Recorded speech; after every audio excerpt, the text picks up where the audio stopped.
Hello කොහොමදවාලට අද අපි යන්නේ කරගස්තන්නට. ඉතින් කරගස්තන්නට යන්න කලින් අපි මේ යන පාරම තවත් ලස්සන තැනක් හමුණ එතමයි සිංගල් ට්‍රී කෑම්පින් සයිට් එකට. අපි මේ යන්නේ නුවරට ඇවිල්ලා නුවරින් වත්තේගමට ඇවිල්ලා වත්තේගමින් ඇල්කඩුවට. ඔයලා හැමෝම දන්න සෙම්වත්තට යන පාරම තමයි අපි යන්න ඕනේ. ඉතින් මෙතෙන්ඩ එන්ඩ ලොක දුරක් නෑ සැමිුවත්ත වැෑගාවිතින් සාමාන්‍ය පැය භාගිතර දුරත් තියෙන්නේ. මෙතෙන්ට ඔයාලට ඔයාලගේ වාහනකින් එන්න පුළුවන් කිසි ප්‍රශ්නයන්න බයිසිකල් වගෙන ගොඩක් පහසුවෙන් එන්න පුළුවන්.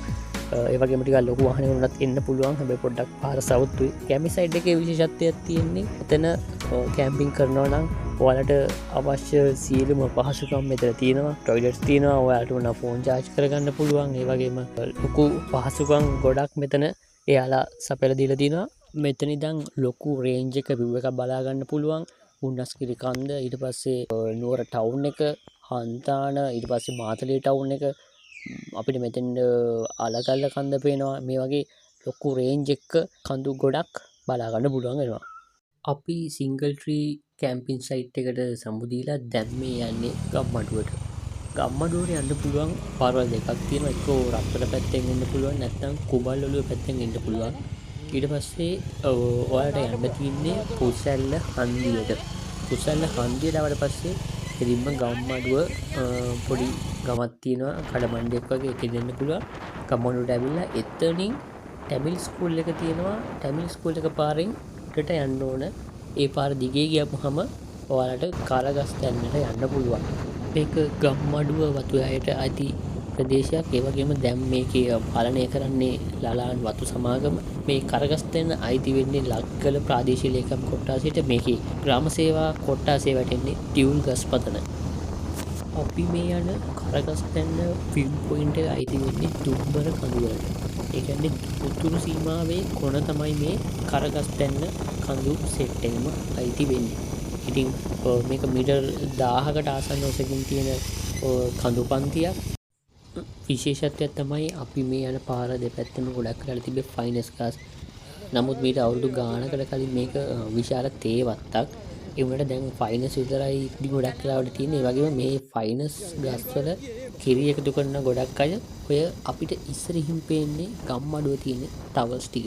තව දෙයක් තමයි කුරුඳුත් ගොඩක් මේ පැත්තේ හිටවනවා.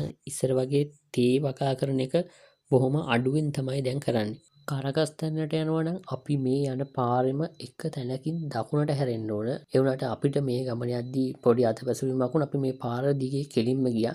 එතකොට අපිට හම්බෙන්නේ ගම්මඩුව ටවර්ස් තියෙන තැන. එතන අපි කැම්ප් එකක් තියෙනවා. ඉතින් අවසරයක් නැතුව එතෙන් යන්න බෑ. එයාලා අපිට කිව්වා කරගස්තන්නට යන පාර පල්ලෙහින් හැරෙන්න තියන්නේ කියලා.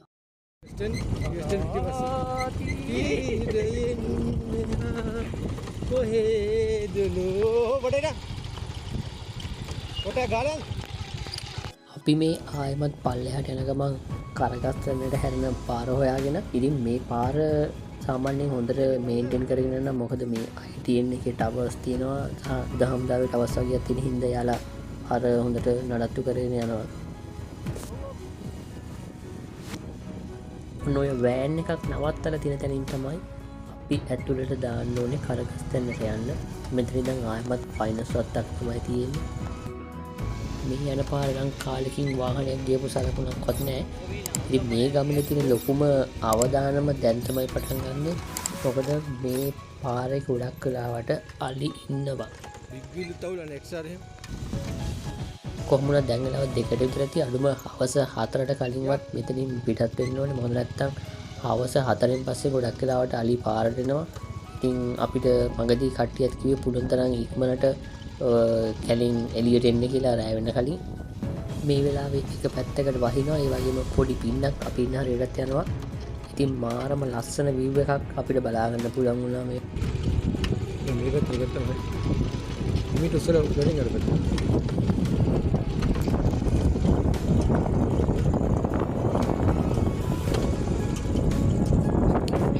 ඔන්න කොහොම හරි අවසානයේ අපි කරගස්තන්න තැන්නට ආවා.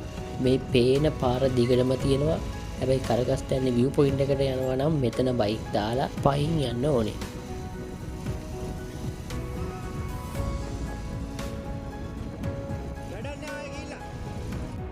කීවගේ ආය ගිහින් වැඩක් නැති හින්දා අපි බයික් දාලා මෙතනින් උඩ තියෙන කරගස්තන්න view point එක බලන්න කන්ද නගින්න පටන් ගත්තා. මෙතෙන්ට ආවහම මාර ලස්සන view එකක් පේනවා. ඔය පේන්නේ අපි ආපු පාර පල්ලෙහා බයික් දාලා තියෙනවා පේනවා ඇති. අපිට පෙනුන විදිහට නම් ගොඩක් අය මෙතන කැම්පින් වලටත් ඇවිත් තියෙනවා. හැබැයි කියන්න කැම්පින් වලදී පොඩි අවදානමක් තියෙනවා. අලියෝ ඉන්නවා. ඒ වගේම කොච්චර කරත් සමහරු මෙතන විනාශ කරලා තිබ්බ මේ පේනවා ඇති. කාපු බිප්පා එතනම දාලා ගිහිල්ලා තිබ්බ සමහරු. වෙලාවත් ගොඩක් දැන් පරක් වෙලා තියෙන නිසා අපි තීරණය කරා ඉක්මනට යන්න. ලොකුම හේතුව අපිට මගදී අලි හම්බෙන්න පුළුවන්.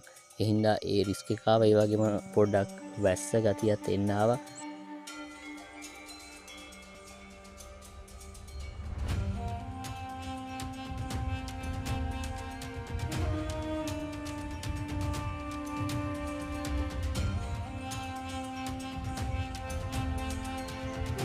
ඉතින් කලින් කිව්වා වගේම මේ ගමනදී වැදගත් දෙයක් තමයි පුළුවන් තරම් කලින් එන්නේ කියලා කලින්ම පිට වෙන්න බලන්න හවස් වෙන්නේ නැතුව.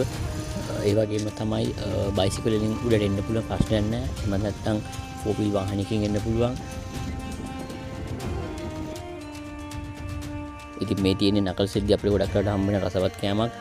පාරේ අලිය විදියට ටක් ගාලා බයිසිකලෙන් බැහැලා මේව ටිකකුත් කඩාගත්තා.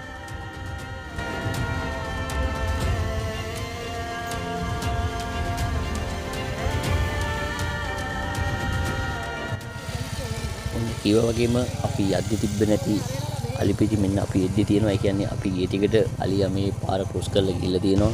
අලියාගේ තමයි හැප්පෙන්නේ.